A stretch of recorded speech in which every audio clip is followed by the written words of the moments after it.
सुना है, I am conceding to you then. UP के चुनाव को देखते हुए अरे ये अब तो नया डिस्कस क्या है? अभी मत बोलो, आदेश हुआ है। अभी मत बोल, नहीं नहीं, अभी डिस्कशन नहीं शुरू हो गया, बैठिए बैठिए, डिस्कशन नहीं शुरू हो गया। नो नरेश जी, नो नो, अभी सुनिए, बैठिए, डिस्कशन नहीं शुरू हो गया, फिर क्यों बोलते हैं? अब बैठिए, I will write, sit down. No no, discussion नहीं शुरू हो गया, बैठिए, don't derail, Naresh ji please don't derail. No discussion now. I am going to read out the, see, I am going to read out, sit down, read out the names. Read out the names who are given the note. You want me to read all the 267 notices or only on this subject? On this subject. I am going to read the notices received on this subject, that is demonetization. That is, there are first two notices which are other subjects, so I am not reading it out. Now, number 2, that is the first notice on this subject, Sri Derek O'Brien. Subject is inconvenience caused to common people due to hasty demonetization. Second, next is Anand Sharma, social and economic fallout due to demonetization of currency and hardships suffered by citizens.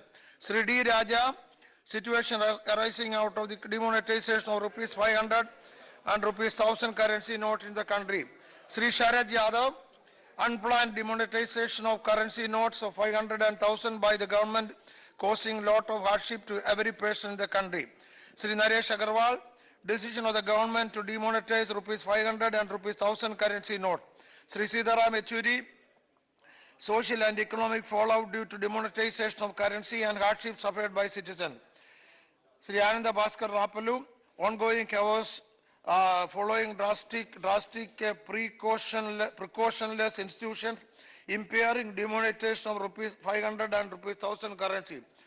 Sri Premchand Gupta, unplanned demonetization of currency notes of 500 and 1000 by the government, causing lot of hardship to every person in the country.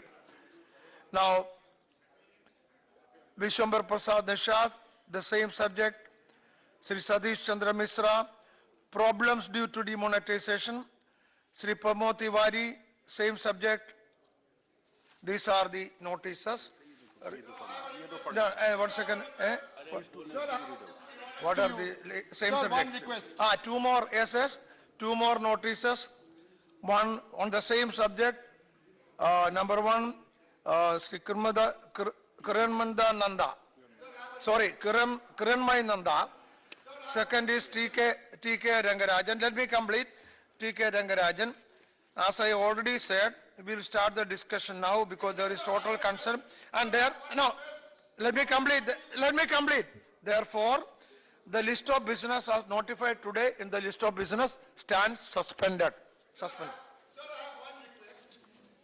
Completely agree with you that should we go in the order, like the Congress will speak first, etc. like that. Yeah. My request from my party is, sir, because we have a meeting with the Rashtrapati ji, so I am scheduled to speak number 4. Could that be put on pause? I will speak at a later time. That is all I'm trying to say.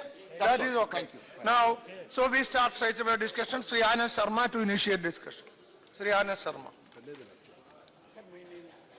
Give. Those who speak should give the name within. Within half an hour. Taking place under 267. Pardon? Yes, That is what my understanding is. Yeah. 267. I am not hearing. Notices. So Yes, that's what our debate understanding. is the debate, the notice which we have given is under Rule 267. Sir, So I accepted that, and so 267 notice is accepted. Accordingly, I have suspended the list of business for today. That I already gave the ruling. Already the ruling is given. Yeah. Now those who would like, 1 second, those who would like to speak should give their names within half an hour. I know the subject came just now, but within half an hour the name should come. लेकिन जिन्होंने notice दी है उन सबके नाम तो उनको, yeah. Automatic in- Yeah. When their party term comes, they will be called, no problem. Yeah. दे दो, बोल देना. Derek, ये नाम. शुरू करो, please start. माननीय उपसभापति महोदय, मंगलवार 8 नवंबर के दिन रात्रि 8 बजे के बाद भारत के प्रधानमंत्री श्री नरेंद्र मोदी जी ने एक घोषणा करी, राष्ट्र के नाम संदेश दिया। देश के इतिहास में पहली बार आजादी के बाद एक प्रधानमंत्री ने एक बड़ा फैसला राष्ट्र को संदेश के माध्यम से बताया कि सरकार ने निर्णय किया है कि 500 रुपए के और 1000 रुपए के जो करेंसी नोट हैं भारत के अंदर सर्कुलेशन में, उनको सरकार रद्द करती है। उनको लीगल टेंडर मध्य रात्रि के बाद नहीं माना जाएगा। माननीय प्रधानमंत्री जी ने यह भी कहा कि देश में काला धन पर प्रहार करने के लिए, आतंकवाद पर रोक लगाने के लिए यह कदम जरूरी है, क्योंकि ये पैसा आतंकवादी इस्तेमाल करते हैं और भारी मात्रा में नकली पैसा, काउंटरफिट करेंसी सर्कुलेशन में है, जो राष्ट्रीय सुरक्षा के लिए चिंता का विषय है। मैं आरंभ में एक बात स्पष्ट कर देना चाहता हूं कि जहां तक काला धन, अपराध का पैसा, ड्रग मनी, काउंटरफिट मनी का प्रश्न आता है, उसमें इस सदन में दो राय नहीं है, एक मत है। हम काले धन के खिलाफ हैं, हम आतंकवाद के खिलाफ हैं, हम विरोध करते हैं हर उस शक्ति का, हर उस संस्था का जो भारत की करेंसी को नकली बनाती है और उसको इस्तेमाल करते हैं वो लोग जो देश के हित को नुकसान करते हैं। पर प्रश्न ये उठता है माननीय उपसभापति महोदय कि देश के अंदर 16,63,000 करोड़ का करेंसी नोट सर्कुलेशन में था। उसमें से 86.4 500 और 1000 के नोट थे। तो 86% of the currency was scrapped with one announcement of the Prime Minister. अब प्रश्न ये है कि जब ये निर्णय किया, वित्त मंत्री मौजूद हैं, आप जानते हैं कि मॉनेटरी पॉलिसी पे रिजर्व बैंक का अधिकार है।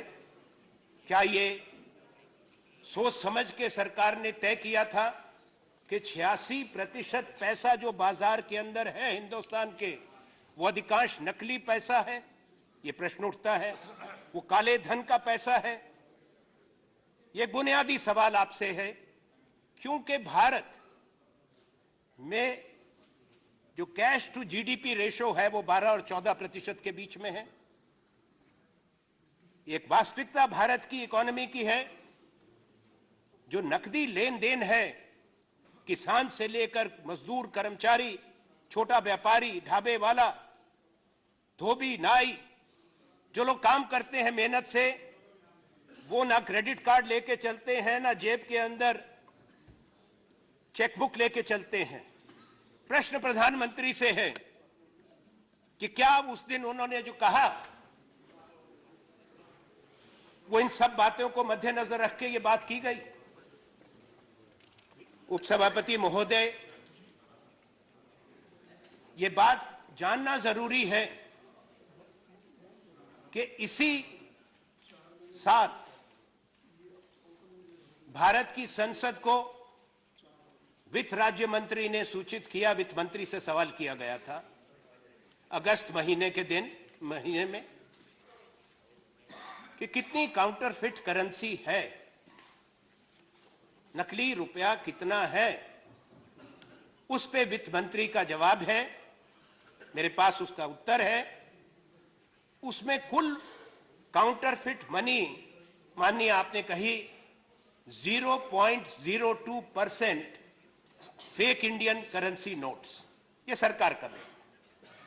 तो अगर 0.02 सरकार ने स्वयं माना कि नकली करेंसी है, उसको आधार बनाकर यकायक 86% को निकाल दो और देश में एक अघोषित एक ऐसी आपात स्थिति पैदा कर दो कि हिंदुस्तान के नागरिक देश में, गांव में, कस्बों में परेशानी में पड़ जाएं। हम ये सोचते हैं कि सरकार ने हर पहलू को मद्देनजर रख के ये फैसला किया होगा। इसलिए यह पूछना जरूरी है कि पहले काले धन की परिभाषा क्या है। उपसभापति महोदय, वित्त मंत्री इस पे प्रकाश डालेंगे, सदन में पूर्व वित्त मंत्री भी हैं। ये काला धन, ये जो शब्द है, अपराध का पैसा, बेईमानी का पैसा, समझ में आता है, पर मैं I consider the usage of the word black and its association with something illegal as racist. But that's a separate issue. Now, because from where does it come? You say crime money, illegal money, proceeds of crime, tax evasion. खैर वो वित्त मंत्री बताएंगे, ये पहले से चल रहा है, इन्होंने ये शब्द नहीं बनाया, इसलिए मैं आप पे कोई छीटाकशी नहीं कर रहा हूं। तो पहले से भी यही कहते थे, पर ये प्रश्न है, इस पे हमको चर्चा करनी चाहिए कि क्या ये उचित है या कोई और शब्द इसके लिए बनाया जाए।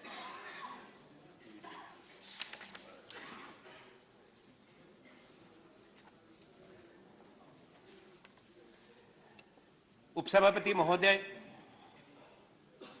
इसलिए ये सरकार को बताना पड़ेगा कि प्रधानमंत्री जी ने जो उस दिन कहा कि क्या वास्तविक तौर पर जो पैसा हिंदुस्तान के बाजार में था, घरों में था, गृहिणियों के पास था, किसान के पास था, मजदूर के पास था, उसकी पगार का था, सरकारी कर्मचारी के पास था, क्या वो पैसा काला धन था? यह प्रश्न उठता। पूरी दुनिया में एक संदेश गया कि हिंदुस्तान की इकोनॉमी केवल काले धन पर टिकी हुई है। केवल अपराधी, कालाबाजारी और नकली नोट रखने वाले हिंदुस्तान की इकोनॉमी को चलाते हैं। यह अफसोस की बात है। आप निर्णय करें, पूरे देश को कलंकित मत करें। यह एक हकीकत है उपसभापति महोदय कि हमारी इकोनॉमी में कृषि का एक विशेष योगदान है। किसान मेहनत करता है, उसकी खून पसीने की कमाई है, वो दिन रात धूप में, बरसात में मेहनत करता है। इसलिए हिंदुस्तान को हाथ नहीं फैलाना पड़ता, भीख नहीं मांगनी पड़ती। हिंदुस्तान अपना पेट खुद भरता है और अन्नदाता हमारा किसान है, जो धरती को जोतता है, मेहनत करता है। वो अपनी फसल को लेके मंडी में आता है। आपकी एग्रेरियन इकोनॉमी है क्या? वो टेम्पो में लाता है फसल को, ट्रैक्टर में लाता है, भाड़े की गाड़ी में लाता है। वो जब मंडी में बेचता है, उसको नकद में भुगतान होता है। कई बार पूरी कीमत भी नहीं मिल पाती। ये एक हकीकत है हिंदुस्तान की। क्या वो किसान जो मंडी में उसकी फसल की कीमत उसको अदा की जाती है नकदी में, क्या वो किसान काला धन लेकर आता है, काला धन लेकर जाता है? ये प्रश्न उठता है। किसान बीज खरीदता है। आपने फैसला किया, जब खरीफ की फसल की कीमत किसान को मिलनी अभी बाकी है, रबी की फसल की बिजाई शुरू होनी है, किसान को बीज खरीदना है, किसान को खाद खरीदनी है। आज क्या हालात आपने की है कि वो सब काला धन है? इतना नहीं हुआ, करोड़ों खेत मजदूर काम कर रहे हैं हिंदुस्तान के खेतों के अंदर। तमाम खेत मजदूर आज बेकार हो गए।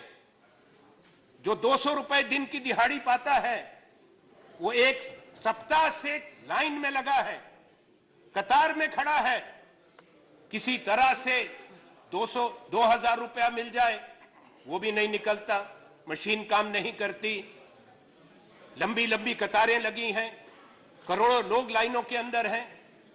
पर केवल वहीं तक सीमित नहीं है। मेरा प्रश्न ये है कि देश के अधिकांश लोग जो बाहर खाना खाते हैं वो छोटे छोटे ढाबों के अंदर जाते हैं। तो क्या वित्त मंत्री ये चाहते हैं कि हिंदुस्तान का कौन सा किसान ऐसा है जो अपनी धोती तहमत के अंदर क्रेडिट कार्ड की स्वाइप मशीन बांध कर आता है, चेकबुक धोती में बांध कर आता है? कौन सा ढाबा है, कौन सा फुटपाथ पे जो खाना बेचता है जो क्रेडिट कार्ड आपका लेगा? आपने तो कह दिया कैशलेस इकोनॉमी। कौन सी कैशलेस इकोनॉमी है दुनिया के अंदर? अगर दुनिया के अंदर सिर्फ कैशलेस इकोनॉमी होती, आप रातों रात करना चाहते हैं जो दुनिया में बड़े देश आज तक नहीं कर पाए। उपसभापति महोदय, वित्त मंत्री इस पे गौर करें। अगर आपकी बात को, तर्क को मान लिया जाए, बड़ा अच्छा। फिर तो अमेरिका के सेंट्रल बैंक को डॉलर नहीं छापना चाहिए, यूरोपियन सेंट्रल बैंक को यूरो नहीं छापना चाहिए, और इंग्लैंड के अंदर पाउंड स्टर्लिंग नहीं छापना चाहिए। क्रेडिट कार्ड, डेबिट कार्ड में काम चलेगा? क्या जरूरत है पैसा छापने की? आप बाहर जाते हैं देश के, आप जाते हैं, प्रधानमंत्री जाते हैं, उनको खुद तो नहीं भुगताना पड़ता, उनके कर्मचारी अधिकारी करते होंगे, पर उनको भी थोड़ा बहुत पैसा तो लोकल करेंसी चाहिए होती है। आपने क्या किया? सब लोगों को, हिंदुस्तान के तमाम नागरिक को बिना किसी वार्निंग के, हम एक सभ्य देश हैं, rule based, rule governed country है, संवैधानिक प्रजातंत्र भी हैं, आपने देश के सब लोगों को अपराधी बना दिया। कम से कम उनको बताते कि फलां तारीख से हम बंद करने जा रहे हैं। सरकार का तर्क आया कि अगर पहले बता देते, ये प्रधानमंत्री ने कहा, वित्त मंत्री जी आपने भी कहा, तो आतंकवादियों को फायदा हो जाता, जिनके पास काउंटरफिट पैसा है उनको फायदा हो जाता। अब ये तर्क ऐसा अजीब है, किसी की समझ में नहीं आ रहा। मैं आपके माध्यम से सरकार से पूछता हूं कि जरा ये बताएं, कृपा करके ज्ञान दें। आप तो प्रधानमंत्री तो बहुत इसमें ज्ञान रखते हैं, प्रकाश दे रहे हैं देश दुनिया को। मुझे ये बताएं कि आपने ये निर्णय किया, अगर आप लोगों को कहते कि हम आपको 2 सप्ताह का, 1 महीने का, जो हमने हमारी सरकार के समय में भी हुआ, डिमोनेटाइजेशन पहले भी हुआ, आजादी के बाद हुआ, 1946 में पहला फैसला था, 1978 में दूसरा फैसला था, जब 1000 रुपए का नोट हटा दिया गया था। 2000 का फैसला उस वक्त की एनडीए सरकार का था जिसने 1000 का नोट वापस लाया, पर लोगों को समय दिया जाता था। मेरा प्रश्न यह है, आपके माध्यम से पूरे सदन और देश देखे, क्योंकि अभी तक सिर्फ सरकार और प्रधानमंत्री का प्रवचन सुन रहे हैं, सब चैनल वही दिखाते हैं, कि कौन सा आतंकवादी बोरी भरकर रिजर्व बैंक और स्टेट बैंक के पास जाता कि मेरा काउंटरफिट मनी बदल दो? आपने कैसा तर्क दे दिया? अरे वही जाता जिसकी जेब में लीगल पैसा है, मेहनत का पैसा है, जिसपे वो टैक्स देगा। और आपने उसके बाद क्या किया? आपने उस पर सीमा लगा दी, दरियादिली करी कि जो विदेशी सैलानी देश के अंदर आए हैं, लाखों, मेरा व्यक्तिगत भी अनुभव है, और कोई ऐसे भी लोग हैं जिनको वित्त मंत्री भी जानते हैं, बहुत बड़े ज्यूरिस्ट हैं हिंदुस्तान के बाहर के, जो उस रात होटल का बिल नहीं दे पा रहे थे, उन्होंने अपना पैसा एक्सचेंज कर लिया था। सरकार ने 12 बजे पाबंदी लगा दी कि जो बाहर के विदेशी नागरिक हैं वो भी केवल 6000 रुपया ले जा सकते हैं। होटल ने जो ट्रेवलर्स चेक इन कैश कर दिए थे, एयरपोर्ट पे जिनके ट्रेवलर्स इन कैश हो गए, लाखों सैलानी, उनको वापस उनका पैसा उनकी करेंसी में हिंदुस्तान ने नहीं दिया। पूरी दुनिया के अंदर यह सवाल उठ गया। पूरे आज के समाचार पत्र भरे हैं, आज के समाचार पत्र।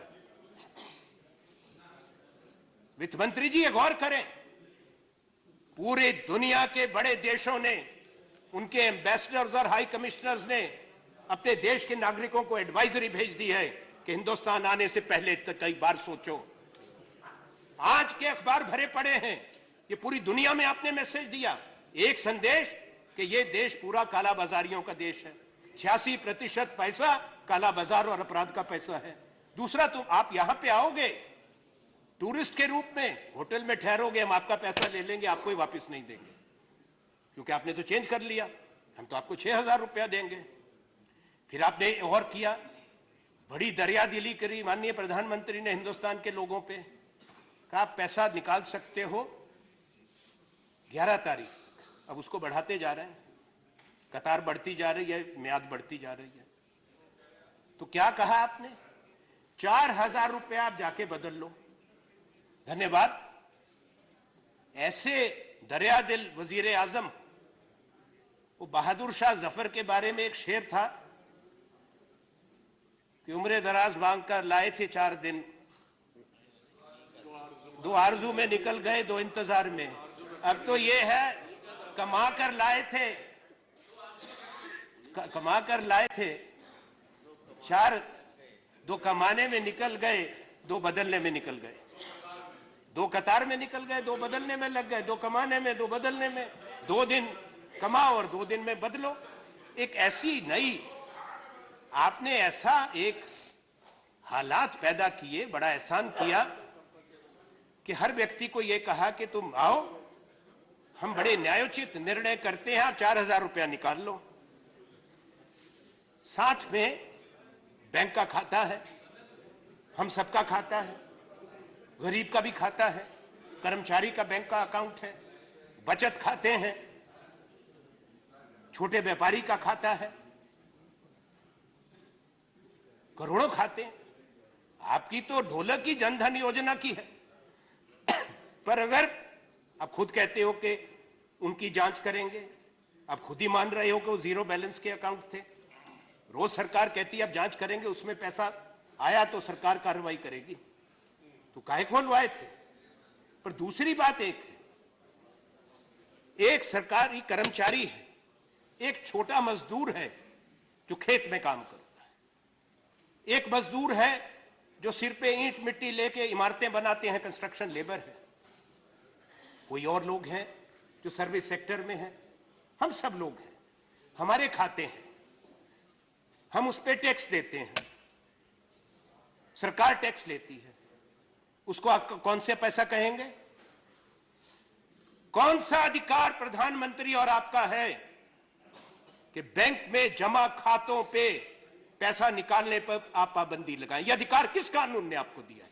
किस संविधान ने आपको यह कानून दिया है? यह कैसा देश आप बना रहे हैं कि पैसा हमारा हो और आपसे भीख मांगे कि हमको अपने अकाउंट से अपना पैसा निकालने दो?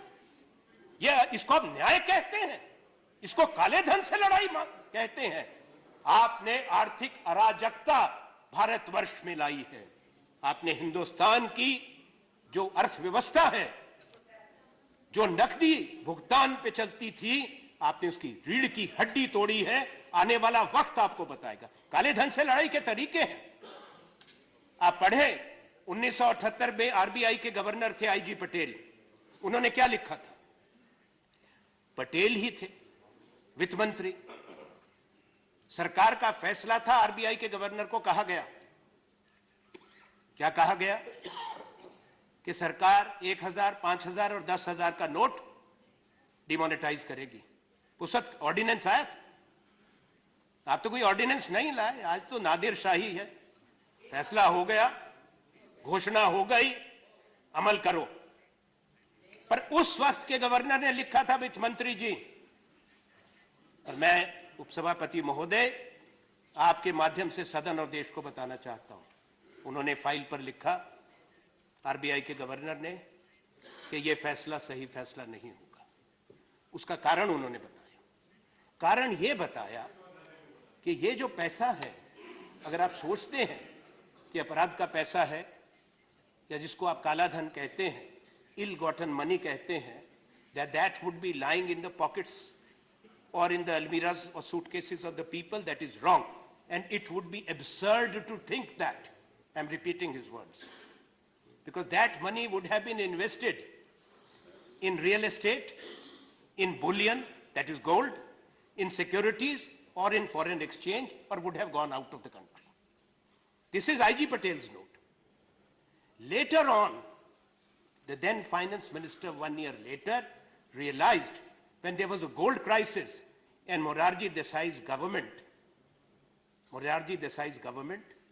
had to start releasing gold held by the Reserve Bank.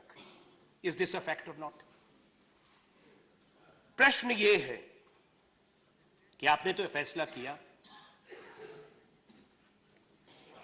दो बात है, अगर मैं सही कहूं कि आपने सब बिना डॉक्टरी के सब सर्जन बन गए, हर चीज पे सर्जिकल स्ट्राइक है, हम भी थोड़ी सी कर लेते हैं, हर चीज पे सर्जिकल स्ट्राइक हो, पाकिस्तान को घर पे घुस के मार दिया, जरूर बदला लो, काले धन पे सर्जिकल स्ट्राइक हो गई, गजब की बात है, सारे में यही हो गया, बेचारा हर आदमी का सब सर्जिकल स्ट्राइक हो गई। अब ये क्या सर्जिकल स्ट्राइक हुई?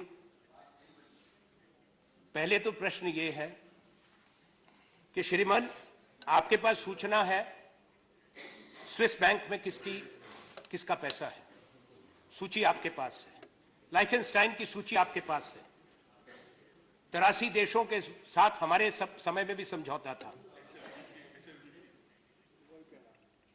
HSBC के आपके पास सूची है, आपके पास सूची है because of the information sharing agreement that we have signed.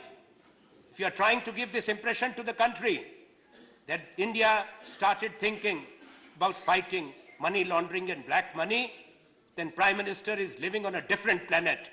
This had started long back. The former Prime Minister is here, the former Finance Minister is here. And you must acknowledge, your Prime Minister does not have the grace to acknowledge that this started and he's just continuing. तो बताएं देश को कि किसका कौन उस सूची में है, नाम बताएं देश को आज प्रधानमंत्री, हमारी मांग है उस सूची में सब लोगों को नामजद करो तो पता लगे उसमें से कितने आपको माला पहनाने वाले हैं, ज्यादा बहुमत उन्हीं का निकलेगा, उनके नाम क्यों नहीं बताते? जारी करिए सूची। काले धन की बात करते हैं, लोगों के गरीबों के पैसे की बात करते हैं, तो सूची जारी करे सरकार तमाम उन लोगों की जिन्होंने भारत के बैंक से, जहां पे गरीब का, किसान का, मजदूर का, कर्मचारी का पैसा है, 5,000 करोड़ से ज्यादा पैसा कर्जे में लिया है और वापस नहीं किया है, और 50-50 हजार करोड़ के, 80-80 हजार करोड़ के कर्जों को आपने रिस्ट्रक्चर किया है 2 साल के अंदर। ये बताएं कि 2 साल में कितने दसियों हजार करोड़ के आपने कर्जे माफ किए हैं, उन लोगों के नाम बताएं जिनके आपने कर्जे माफ किए। आपने किसान का एनपीएस कितने हैं? 8 लाख करोड़। आपने किसान का कर्जा माफ किया? किसको फायदा हुआ आपके फैसलों से? आपकी नाक के नीचे से लोग जा रहे हैं,